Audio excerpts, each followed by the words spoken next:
Generally, pesantren consists of santri in productive age, started from 6 to 20 years old. But this pesantren is totally different. Located in Semarang, Central Java, Pesantren Kasepuhan Raden Rahmat is a pesantren for elderly citizens. In this pesantren, elderly santri is taught faith lesson with the purpose of preparing afterlife.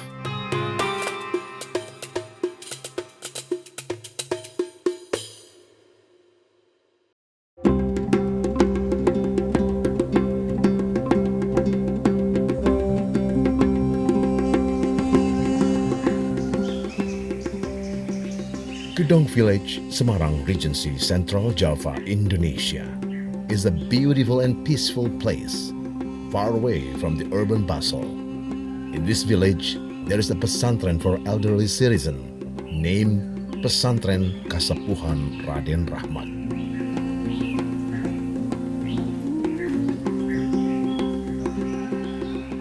Pesantren Kasepuhan Raden Rahmat ini didedikasikan untuk mantan pengelola-pengelola negara. Kalau Raden Rahmatullah beserta jajarannya itu mempersiapkan ilmu untuk hidup, justru di pesantren Kasepuhan Raden Rahmat itu mempersiapkan sebuah upaya tidak hanya sekedar ilmu tetapi amal untuk berbekal kematian. Karena justru di sini letak keunikannya.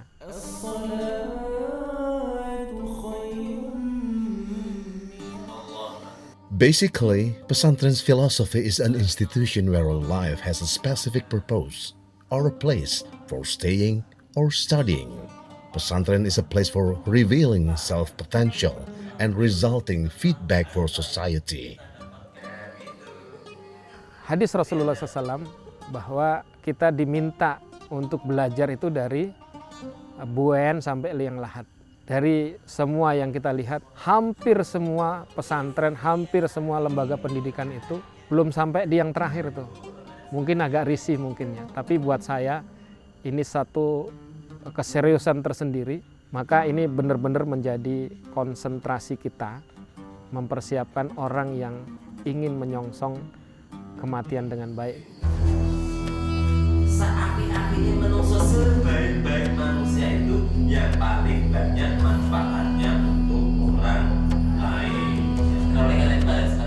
In Indonesia, only a few pesantren apply this concept. It is because educating elderly santri is absolutely different with educating children or teenagers. Berawal dari saya sebagai salah seorang ASN ya, yang diamanahi untuk mengelola kesehatan lansia. Tetapi dari situlah kemudian kami mendapatkan hal yang perlu kita perhatikan selain secara fisik itu secara jiwa begitu ya. Nah dari situlah ketika saya diamanahi hampir 10 tahun itu kemudian saya berkesimpulan berarti ini harus ada treatment lain selain bagaimana mengelola kesehatan fisiknya. Awal tahun 2018 itu kami mencoba mengadakan suatu inovasi yang namanya inovasi posyandu lansia mengaji.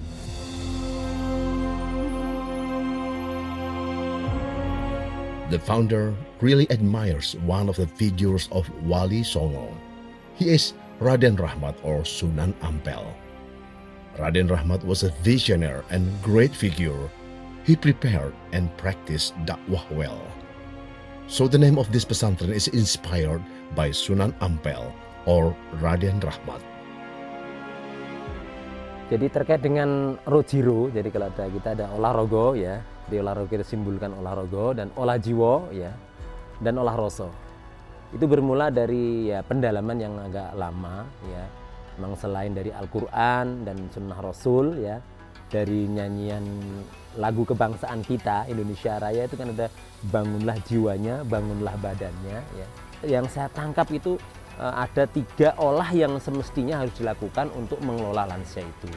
Sehingga dari situlah kemudian kita munculkan tagline yang namanya Rojiro, yang tadi olah rogo, olah jiwa, dan olah rasa.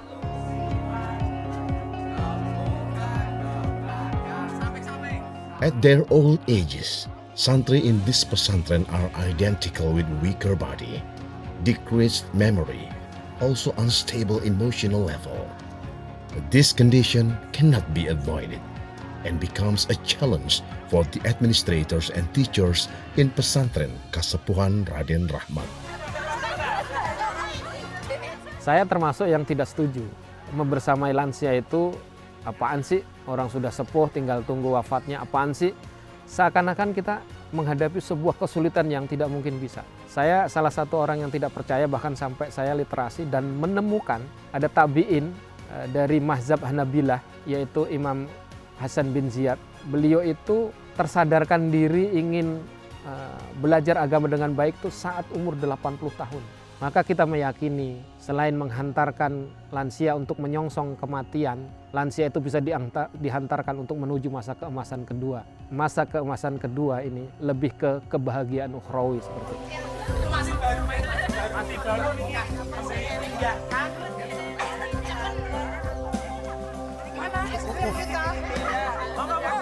This pesantren is established in 2018, but surprisingly, people already knew about Pesantren Kasepuhan Raden Rahmat. It is seen from the santri's background, who comes from some cities in Indonesia. Even recently, there are santri who come from other country.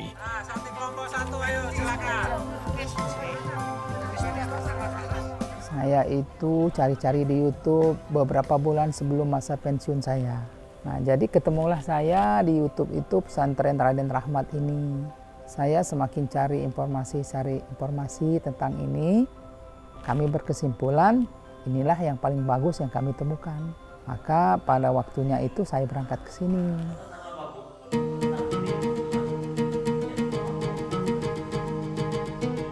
Risna Murti is a retired government employee.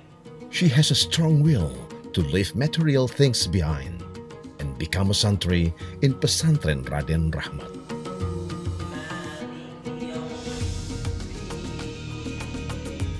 Saya kan ilmu agamanya tidak terlalu bagus. Hanya nimba ilmu agama itu di bangku sekolahan. Ngaji Al-Quran ala-ala zaman dulu. Tidak seperti anak sekarang yang ngajinya komplit betul. Akhirnya saya memutuskan harus mencari tempat di mana saya memperoleh ilmu tersebut.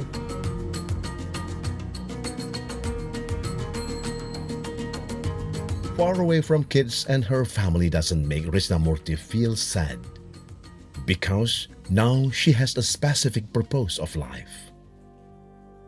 Kalau kita sudah tua, kita mencari persiapan untuk bekal kita di hari setelah kematian kita. Setelah hidup ini berakhir akan ada kehidupan yang lebih kekal lagi. Seperti saya bilang dengan anak-anak bahwa ikhlaskan, relakan, nanti kita akan dipersatukan Allah jika takdirnya seperti itu, kita akan bertemu di surga, saya bilang seperti itu. What are the positive impacts for local people with the presence of Pesantren Raden Rahmat?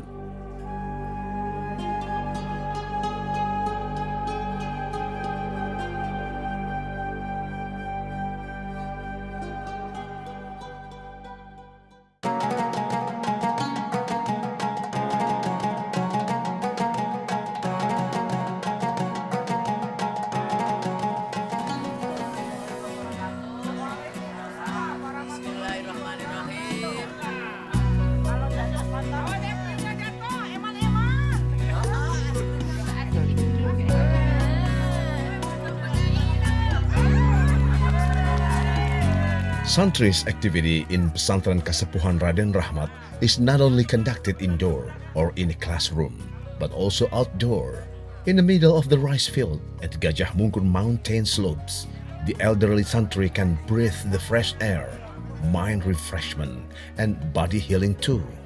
Getting close to the nature and feeling blessed for all the graces Allah has given.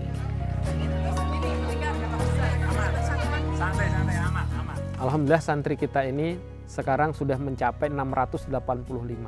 665-nya tinggal di rumah masing-masing dengan standarisasi kamar sesuai standarnya pesantren. Untuk pesantren, daya tampungnya karena baru 20 dan kita sedang berproses untuk menambah kamar 30. Insya Allah akhir tahun 2023 ini kita sudah bisa membersamai sekitar 50 lansia.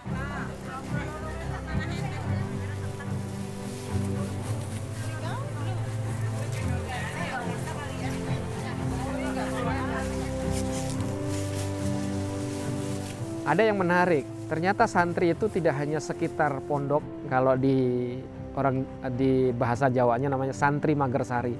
Mereka belajar di sini tapi tinggal di rumah masing-masing.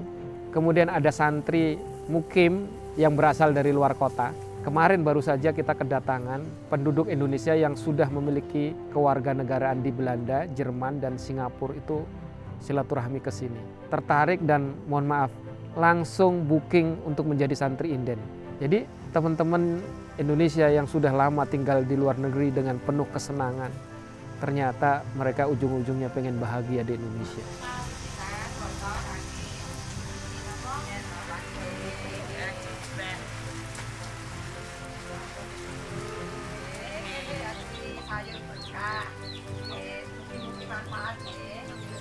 Previously, the existence of Pesantren Raden Rahmat is known only local people.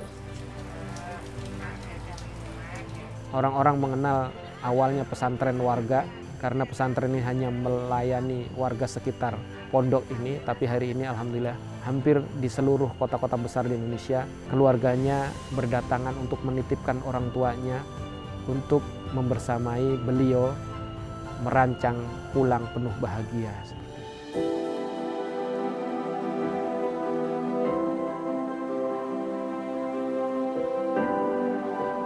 Gudong Village is designated as one of tourist destination villages by Semarang Regency Government. This is because of the existence of Pesantren Kasepuhan Raden Rahmat, which can increase the economic level and prosperity of villagers around the pesantren.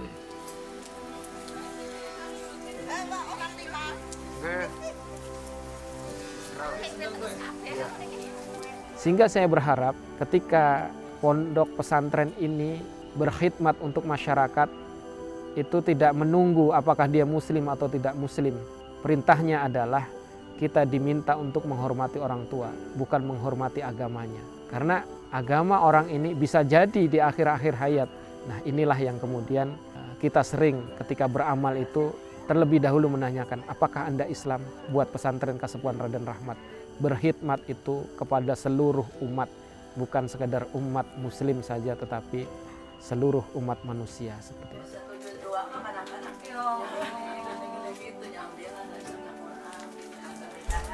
Every educational institution has its own goal, also with Pesantren Kasepuhan Raden Rahmat. Different with nursing home, which is only focused on physical and psychological treatments of elderly citizens. In pesantren, the elderly citizen has a precious long-term goal.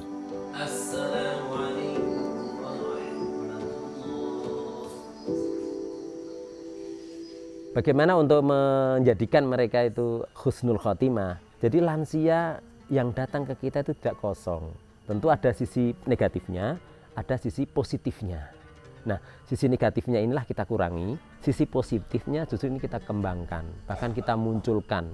Ya, dengan memori yang sudah positif baik ini saya yakin akan muncul akhlak-akhlak yang baik. Itu yang kita lakukan. Nah, dengan demikian akhirnya yang baik bisa lebih bergeser lebih banyak, sementara yang kurang atau yang jelek itu berkurang. Nah, itulah yang kita pahami sebagai salah satu proses menuju husnul khotimah. There is no compulsion. Mostly santri come to pesantren by their own willingness. The elderly citizen has spent their youth to work and enjoying the pleasure of the world. In this place, they have a specific purpose, preparing for eternal afterlife. Shockingly, even some santri already prepared a shroud or kain kafan as their last dress to face the death.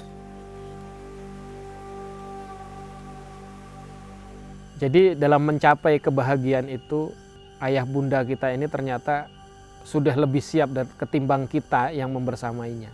Ada beberapa santri itu yang kemudian ditanya, ayah bunda persiapan apa yang sudah disiapkan untuk mondok? Ternyata beliau bukan menyiapkan ATM, bukan menyiapkan hal-hal yang kemudian sifatnya kesenangan.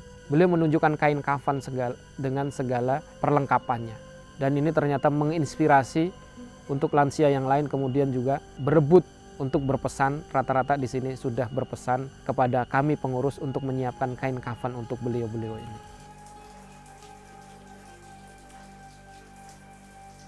For Risnamurti, shroud was the best birthday gift which was given by her kid, as she requested.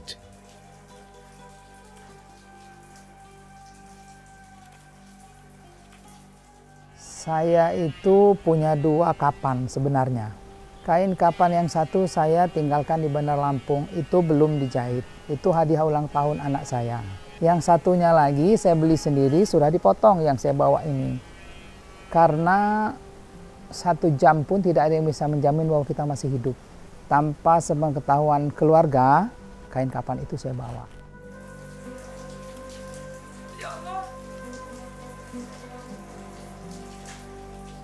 Ya, seperti tadi, bahwa semua orang takut akan kematian.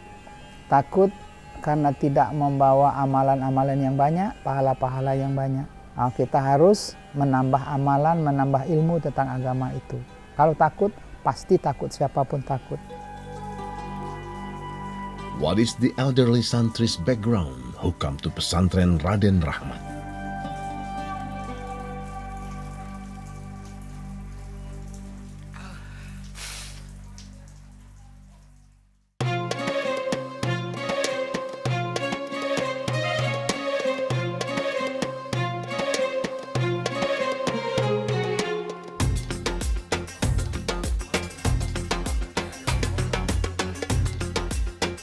Many interpretations arise with the presence of elderly citizens in Pesantren Kasepuhan Raden Rahmat.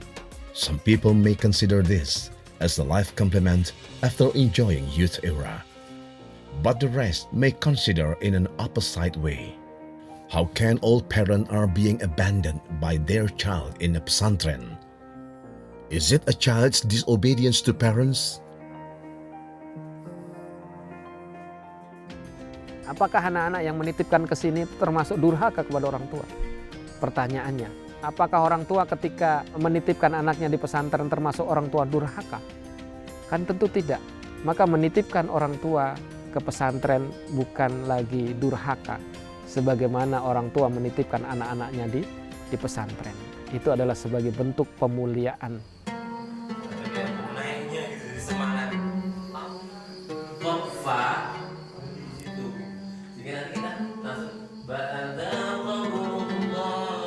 How is the condition of the elderly when they came to pesantren at the first time?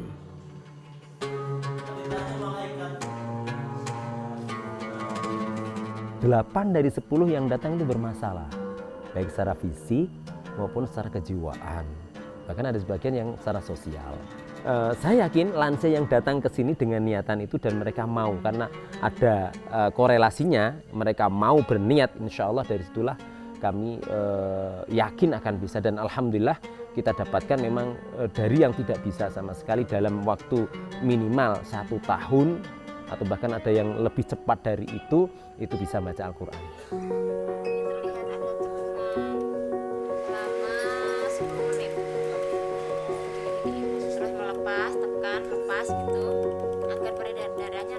Not only learning faith lesson, in Pesantren Raden Rahmat, elderly santri is taught extra skill as their daily activity. In purpose to provide them with new ability if santri want to go back to their hometown. So, elderly santri will not only sharing faith lesson, but also giving advantage to the society with their new skill.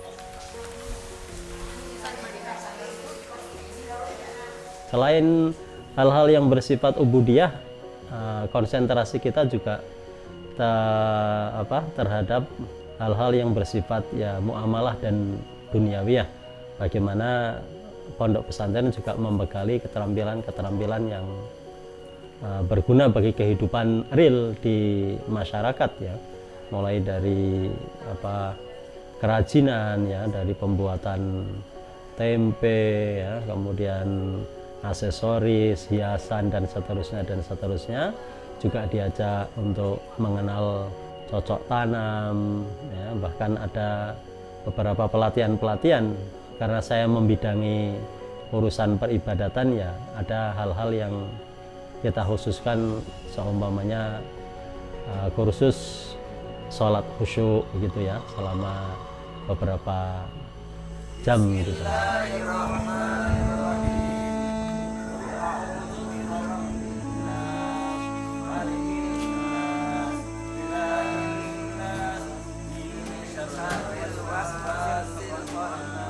Theoretically, educational institution uses Bloom methodology, which involves 7 stairs of knowledge. But this pesantren is different. The santri in here is already finished their world life business, and they are facing separation with life. So, this pesantren uses suluk method, which means a method to accompany pious people to get closer with Allah Subhanahu wa Ta'ala. Di pondok pesantren kita ini pembelajaran living gitu ya, artinya bahwa antara teori dan praktik itu selalu kita kombinasikan secara berkeseimbangan, sehingga apa yang kita ajarkan ya hendaknya untuk bisa kita praktikkan dalam kehidupan sehari-hari.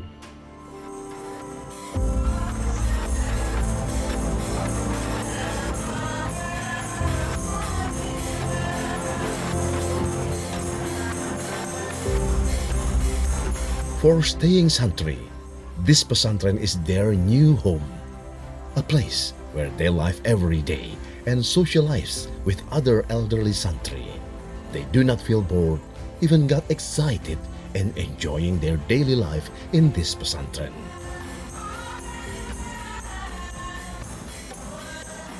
Beranjak dari rumah yang saya cari itu adalah saya dapatkan di sini.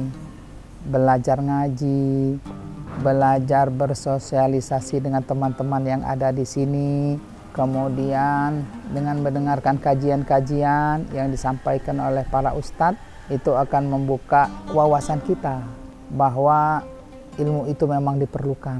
Jadi banyak yang saya dapatkan dari sini.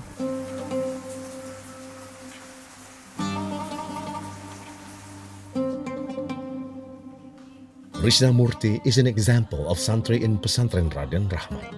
Her family respected her decision to leave her hometown in Lampung to stay in a new environment with new people. But Risnamurti believed her decision is right.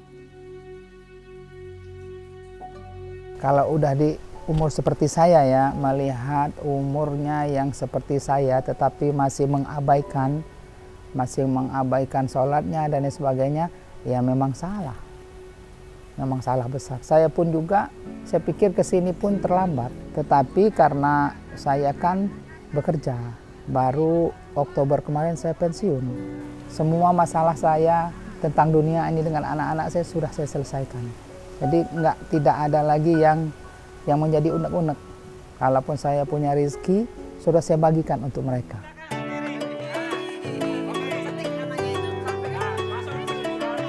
Ya, kita harus beribadah yang banyak.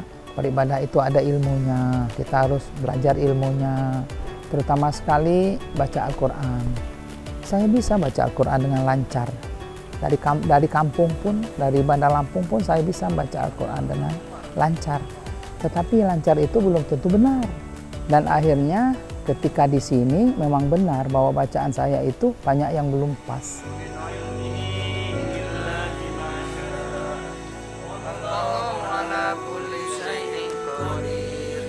Saya berharap ibadah saya semakin bagus. Kesiapan saya untuk menghadapi detik-detik itu makin siap gitu. Walaupun sebenarnya tidak ada yang siap. Setidak-tidaknya memberikan ketenangan di hati bahwa kita sudah belajar, kita sudah meningkatkannya. Hasilnya wallahu alam. Karena kita pun semua tahu bahwa orang masuk surga karena Allah mengizinkan, maka kita masuk surga.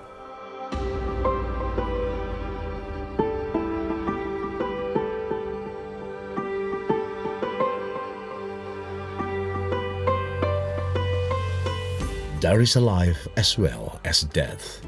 This fundamental basic creates Pesantren Kasepuhan Raden Rahmat becomes a place for elderly citizens to learn more about faith.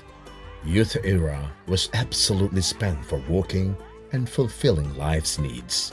Now it is the time for elderly citizens to take a rest from busy world and decided to get busy in preparing afterlife.